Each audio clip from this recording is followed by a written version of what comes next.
जय जिजाऊ। वैदर्भीय ग्रामीण खाद्य संस्कृती शिदोरी 24मध्ये आपणा सर्वांचं स्वागत आहे। आज आपण या ठिकाणी बघणार आहोत म्हैसूर पाक। सर्वांनाच आवडतो, अतिशय सोप्या पद्धतीने आणि झटपट होणारा म्हैसूर पाक या ठिकाणी पाहणार आहोत। यासाठी आपण घेतलेला आहे ही एक माप घेतलेली आहे, ही वाटी। या वाटीच्या प्रमाणाने आपण करणार आहोत। तर या वाटीने मी 1 वाटी बेसन घेतलेलं आहे, 2 वाटी तेल घेतलं आहे, तेलाचंच केलेलं आहे, आणि साखर घेतलं, 2 वाट्या साखर घेतलेली आहे, आणि विलायची पूड आणि थोडासा कलर घेतलेला आहे। तर आता सर्वात प्रथम आपल्याला हे जे बेसन आहे हे आपल्याला भाजून घ्यायचं आहे। तर ते आपण भाजून घेऊया। सर्वात पहिले आपण अगदी थोडासा करून पाहायचा आहे। थोडंसं किंचित गरम होईपर्यंत आपल्याला हे बेसन या ठिकाणी भाजून घ्यायचं आहे।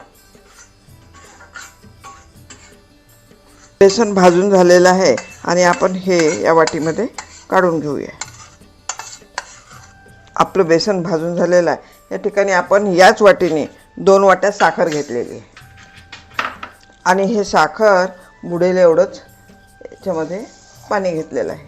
साखर बुडेल एवढंच आपल्याला पाणी घ्यायचं आहे, म्हणजे अंदाजाने 1 वाटीच टाकायचं आहे त्याच्यामध्ये।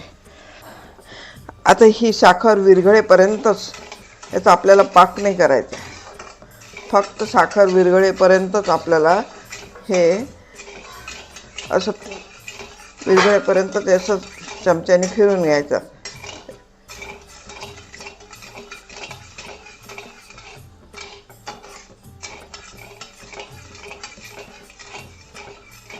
साखर बघा तुम्ही पूर्ण विरघळलेली आहे, अगदी थोडीशी किंचित 2-3 कण राहिलेले आहे याच्यामध्ये। बघा पूर्ण विरघळलेली आहे आणि याला एक उकळी आली आहे। आता ह्या साखरमध्ये आपण या वाटीनीच 2 वाटी तेल घेतलेलं आहे, ह्याच्यात टाकून घेऊया। आणि याला जेव्हा उकळी येईल तेव्हा आपण याच्यामध्ये बेसन टाकून घेऊ। याच्यामध्ये मी थोडासा कलर टाकलेला आहे, अगदी थोडीशी विलायची पूड टाकून घेऊया। आता याला पण उकळी आली आहे।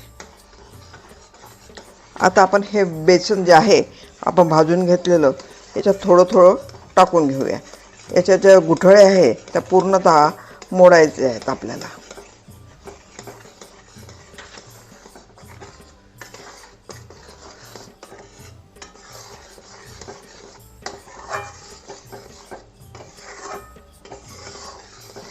याचा जोपर्यंत गोळा तयार होत नाही तोपर्यंत असं आपल्याला सारखं ढवळत राहायचं आहे।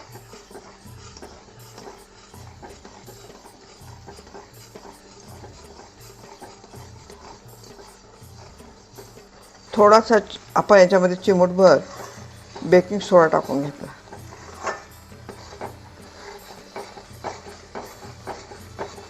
अगदी चिमूटभर टाकायचा।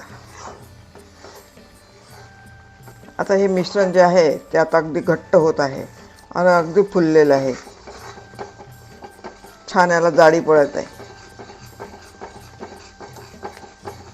तर याला जाडी आता पडत आहे।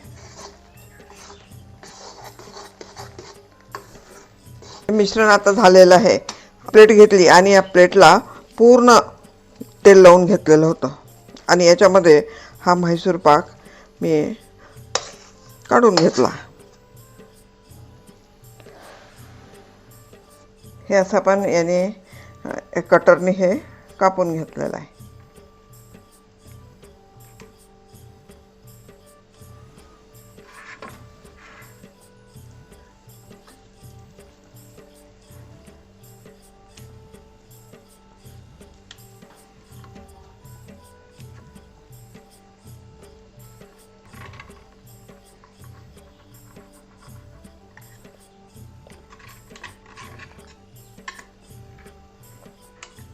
आता हा जो म्हैसूर पाक आहे हा आपण थंड होऊ देऊ, आणि नंतर त्याच्या वड्या पाडू। वड्या आपण पाडलेल्याच आहे, कारण नंतर वड्या पाडल्या असतात आपण आपला म्हैसूर पाक तुटून गेला असता।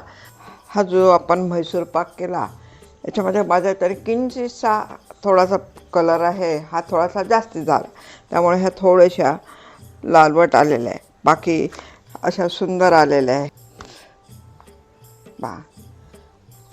बाकी छान आलेल्या आहेत. अप्रतिम, बिलकुल विकतच्यासारख्या.